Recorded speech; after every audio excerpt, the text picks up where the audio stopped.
Kasus dugaan korupsi dana Bansos 2023 senilai 9,7 miliar rupiah di Maluku Tengah disidik Kejari sejak Oktober 2025, melibatkan ratusan saksi dari eksekutif, legislatif, dan penerima. Sejumlah pejabat penting, termasuk Sekda Rakib Saubawa dan Ketua DPRD Heri Menkal Haurisa diperiksa, serta kantor OPD digeledah dan ribuan dokumen disita. Informasi lengkapnya terhubung bersama kita rekan Silmi Sirati Suailo, wartawan Tribun Ambon. Silakan laporan selengkapnya, rekan Silmi.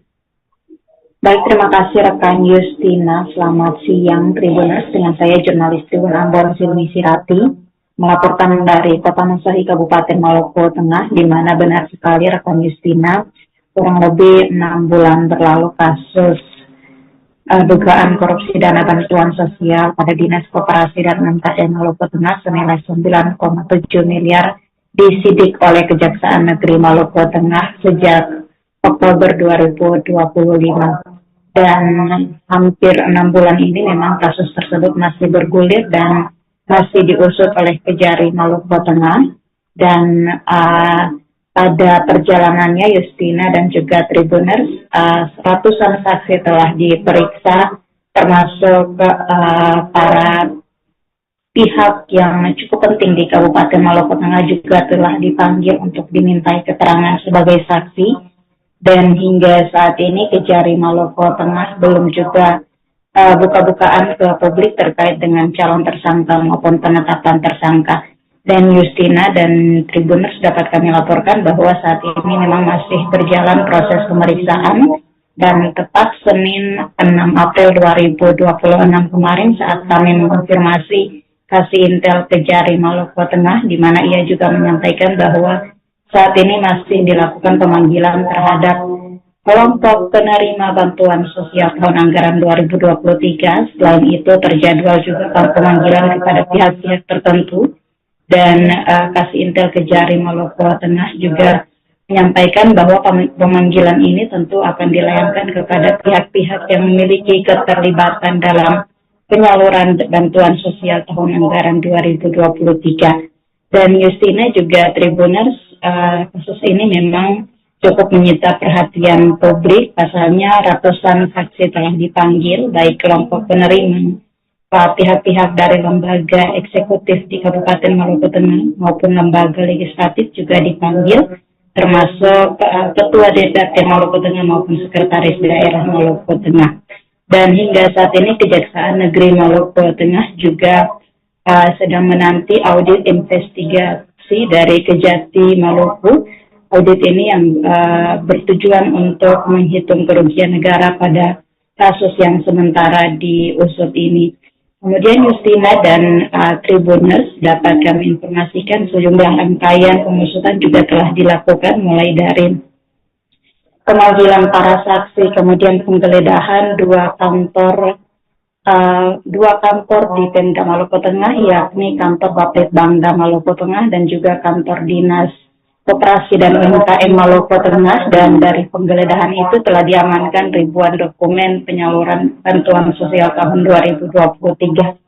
Selain melakukan penggeledahan, memang beberapa waktu lalu ataupun tepatnya pada 24 Maret 2026 juga salah seorang mantan anggota legislatif Maluku Tengah juga telah melakukan pengembalian kerugian negara ke Kejari Maluku Tengah senilai 200 juta rupiah.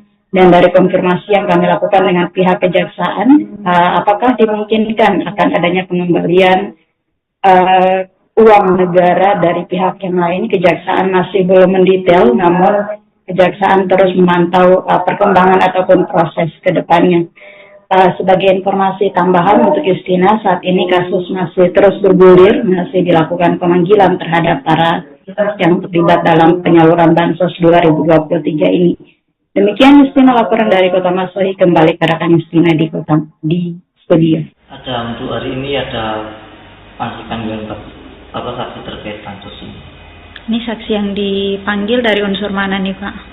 Ini dari kelompok penerima. Ada berapa saksi yang hari ini diperiksa?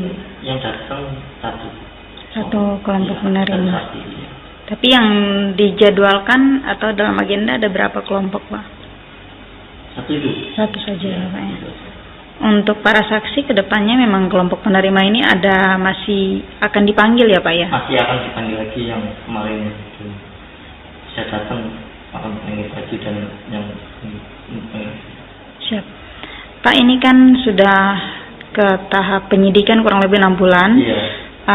Ada tidak statement dari kejaksaan mungkin untuk lebih concern dalam proses pemeriksaan ini sampai kepastian kepada publik begitu Pak?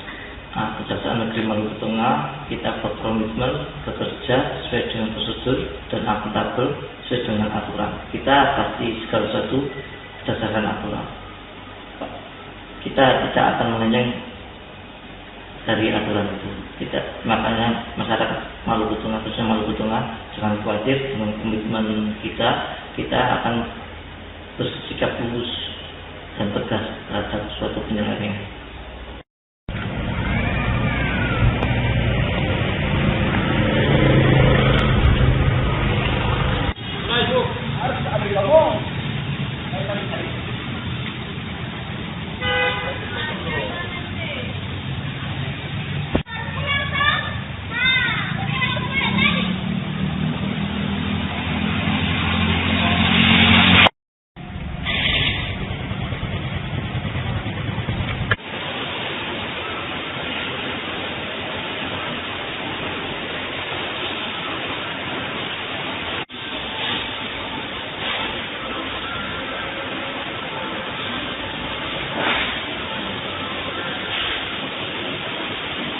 Untuk hari ini ada masih panggilan saksi terkait pansus ini.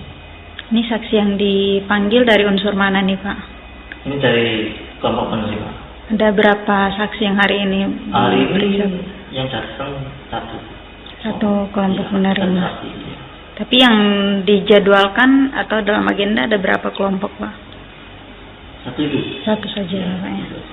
Untuk para saksi kedepannya memang kelompok penerima ini masih akan dipanggil ya Pak ya? Masih akan dipanggil lagi yang kemarin itu. Saya datang akan dipanggil lagi dan yang Siap. Pak, ini kan sudah ke tahap penyidikan kurang lebih 6 bulan. Iya. Ada tidak statement dari kejaksaan mungkin untuk lebih concern dalam proses pemeriksaan ini sampai kepastian kepada publik begitu Pak? Kejaksaan Negeri Maluku Tengah kita berkomitmen bekerja sesuai dengan prosedur dan akuntabel sesuai dengan aturan. Kita pasti segala sesuatu berdasarkan aturan. Kita tidak akan melenceng dari aturan itu. Makanya masyarakat Maluku Tengah, khususnya Maluku Tengah, jangan khawatir dengan komitmen kita. Kita akan bersikap lurus dan tegas terhadap suatu penyelenggaraan.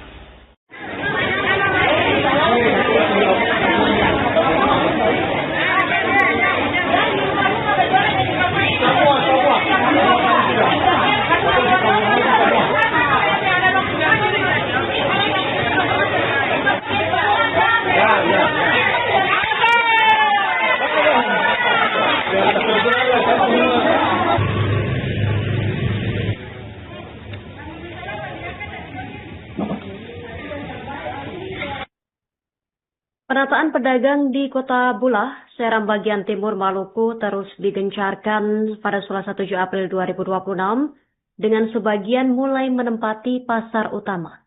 Masih ada pedagang bertahan di bahu jalan, namun tim terpadu melakukan pendekatan persuasif dan humanis. Pemda berharap penataan tercapai agar ekonomi lancar, lalu lintas tertib, dan kota lebih nyaman bagi masyarakat. Informasi lengkapnya terhubung bersama kita rekan Haliudin Ulima, wartawan Tribun Ambon pemirsa. Silakan laporan selengkapnya dari Anda rekan Haliudin. Ya baik, terima kasih rekan Justina dan Tribuners dimanapun Anda berada. Saya jurnalis Tribun Ambon Haliudin Ulima melaporkan langsung dari Kota Bula, Kabupaten Seram bagian timur bahwa penertiban pedagang di Kota Bula, Kabupaten Seram bagian timur sampai saat ini terus gencar dilakukan oleh pemerintah daerah. Hingga hari ini para pedagang yang sebelumnya berjualan di kawasan Timbul Tenggelam mulai menunjukkan kepatuhan dengan berpindah ke pasar utama yakni Pasar Rakyat Gumai Kota Bula.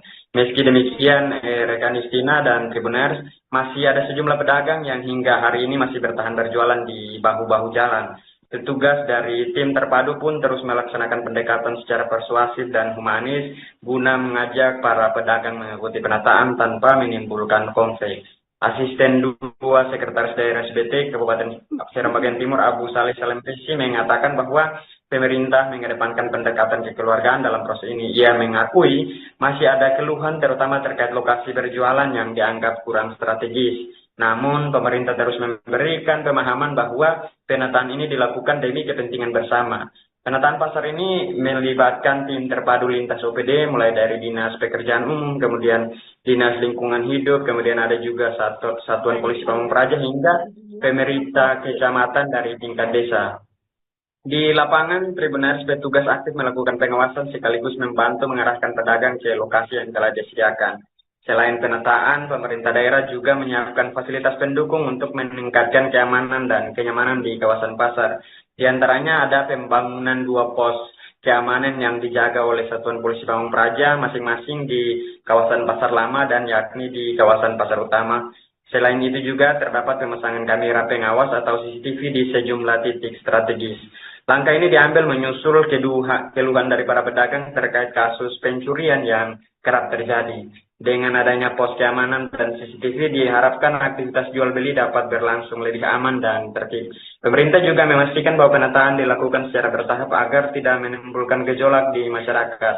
Bahkan rencana relokasi pedagang ini ke tempat khusus relokasi pedagang ikan ke tempat khusus yang lebih representatif juga tengah disiapkan. Sementara itu, pemerintah daerah menegaskan bahwa ketersediaan lapak di pasar utama sebenarnya masih mencukupi. Dari total 168 ruko yang tersedia, sebagian besar masih kosong dan belum dimanfaatkan secara maksimal. Begitu rekan Justina, demikian yang dapat saya laporkan kembali ke studio. Terima kasih rekan Haliudin Ulima, wartawan Tribun Ambon. Selamat bertugas kembali.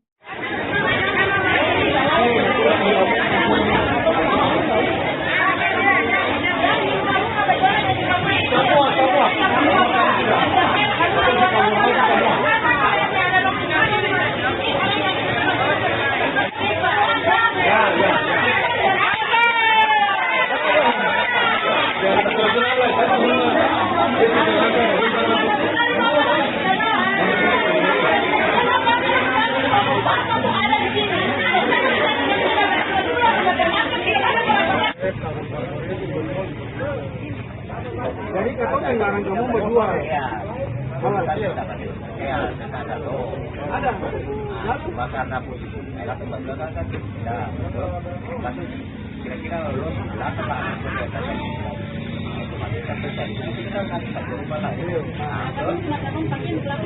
Sekarang kita pakai betul. Baru ibu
Jadi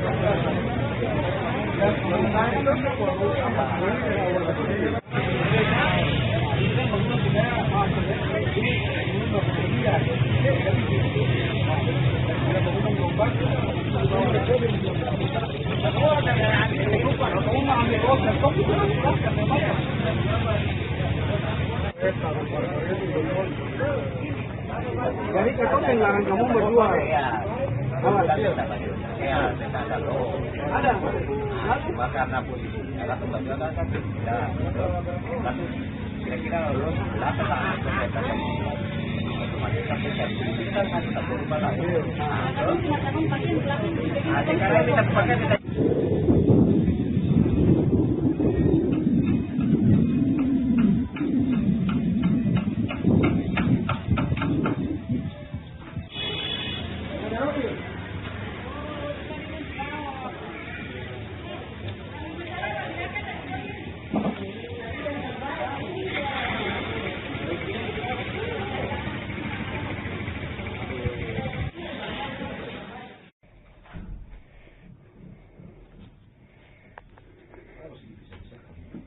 Tunggu kan namanya nggak ada karet tadi, jadi kita langsung, maksudnya kita ini tadi nggak ada tujuan itu pisah-pisahin, kita cuman apa? Tersangka kasus dugaan kepemilikan bahan kimia berbahaya jenis cyanida, Haji Hartini atau Hartini tidak ditahan oleh penyidik Direktorat Reserse Kriminal Khusus di Treskrimsus Polda Maluku pada Kamis 9 April 2026 setelah menjalani 2 hari pemeriksaan intensif pemirsa. Informasi lengkapnya sudah dihimpun rekan kami Jenderal Luis, wartawan Tribun Ambon. Berikut keterangan selengkapnya untuk Anda.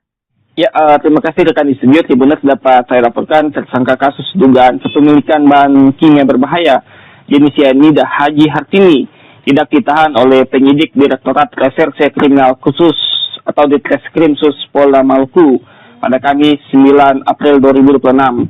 Usai ia menjalani 2 hari pemeriksaan intensif. Sekitar pukul 20.24 WIB dengan wajah tampak lega, Hartini melangkah keluar dari ruang penyidik didampingi tim kuasa hukumnya. Keputusan tidak dilakukannya penahanan tersebut bukan tanpa alasan, melainkan karena adanya permohonan penangguhan penahanan yang diajukan pihak kuasa hukum dan dikabulkan penyidik. Kuasa hukum Hartini M. Nur Latoponsina menegaskan bahwa kliennya bukan tidak ditahan, melainkan mendapatkan penangguhan penahanan setelah melalui pertimbangan hukum. Ia menambahkan selama proses pemeriksaan Hartini bersikap sangat kooperatif dan tidak ditemukan tindakan yang menghambat jalannya penyelidikan. Sebelumnya, Direktur Reserse Kriminal Khusus Polda Maluku Kombes Pol Peter Yanatama menjelaskan bahwa penahanan terhadap tersangka harus memenuhi 2 syarat utama, yakni objektif dan subjektif. Untuk syarat subjektif terdapat 3 indikator utama yang menjadi pertimbangan penyidik, yaitu potensi tersangka melarikan diri, mengulangi perbuatan, atau menghilangkan barang bukti. Dalam kasus Hartini, penyidik menilai aspek subjektif tersebut menjadi bagian penting sebelum memutuskan langkah penahanan. Sebelumnya, Hartini diperiksa secara maraton dan BAP tambahan. Sebelum keputusan penangguhan penahanan diambil, Hartini menjalani pemeriksaan selama kurang lebih 8 jam sejak Rabu hingga Kamis. Pemeriksaan dimulai pukul 13.00 WIB hingga malam hari dengan fokus pada pendalaman kronologi serta alur distribusi cyanida. Sementara kemarin pada Kamis 9 April 2026, Hartini kembali menjalani pemeriksaan tambahan selama kurang lebih 2 jam untuk melengkapi berita acara pemeriksaan. Kuasa hukum menyebut pemeriksaan lanjutan tersebut hanya bersifat sinkronisasi keterangan. Dalam perkara ini sebelumnya, Hartini membantah keras kepemilikan puluhan karung cyanida yang ditemukan di kawasan Koko Mardika, Ambon. Ia mengaku tidak pernah membeli maupun menguasai bahan kimia berbahaya tersebut. Sebaliknya ia menuding pembelian cyanida dilakukan pihak lain, yakni Haji Komar, melalui seorang anggota polisi Bribka Erik Risakota. Tak hanya itu, Hartini juga mengaku menjadi korban dugaan tekanan dan pemerasan oleh oknum aparat. Ia mengklaim telah mengeluarkan uang hingga miliaran rupiah, termasuk 500 juta dalam sebuah pertemuan di salah satu hotel di kota Ambon. Ia mengungkap adanya rekaman video yang memperlihatkan proses penyerahan uang kepada sejumlah pihak, termasuk oknum aparat. Temuan itu kini telah dilaporkan balik ke SPKT Polda Maluku. Kasus ini menjadi sorotan publik karena tidak hanya menyangkut dugaan kepemilikan bahan berbahaya, tapi juga muncul isu serius terkait dengan dugaan penyalahgunaan kewenangan oleh aparat. Penanganan perkara Hartini pun dinilai sebagai ujian transparansi dan profesionalisme aparat penegak hukum di Maluku. Kuasa hukum berharap proses hukum berjalan objektif dan terbuka serta seluruh fakta dapat terungkap secara terang.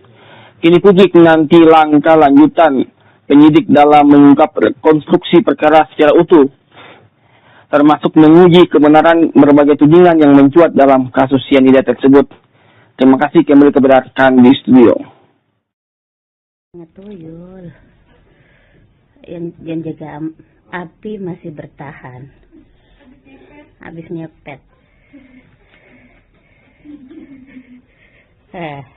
Dapatnya banyak kan, kita ngepet di Mandiri. Langsung keluar dapat banyak.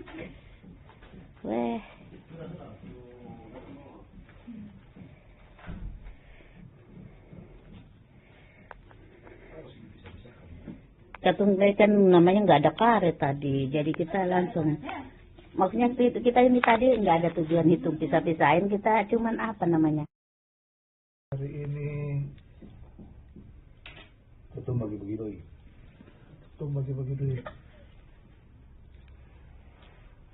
Oh, besok ini Cukup pakai pisang goreng. beli pisang goreng nanti saya di kota Ambon ini ketemu di bungkus pisang goreng. Ini bebe barang bukti.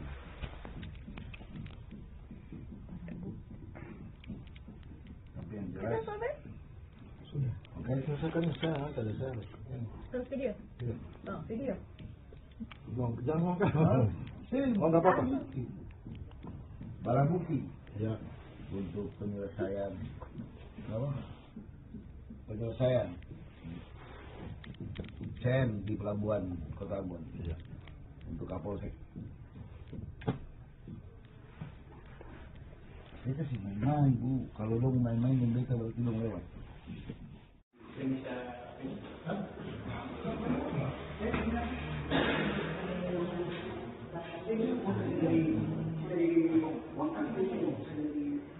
Tuyul yang jaga api masih bertahan, habis nyepet. Dapatnya banyak kan, kita ngepet di Mandiri. Langsung keluar dapat banyak.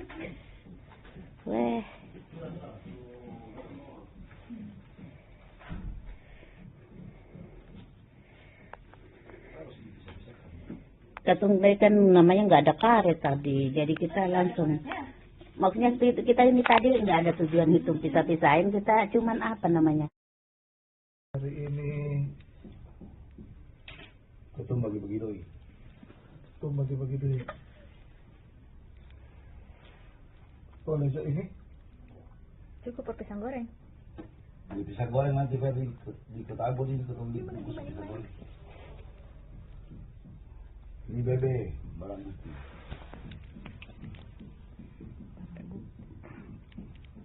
Tapi yang jelas sudah. Oke, selesaikan sekarang tadi saya. Terus video? Iya. Oh, video. Jangan ngomong. Oh, nggak apa-apa. Barang bukti. Ya.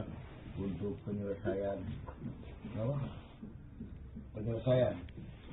Download Tribun X sekarang. Menghadirkan lokal menjadi Indonesia.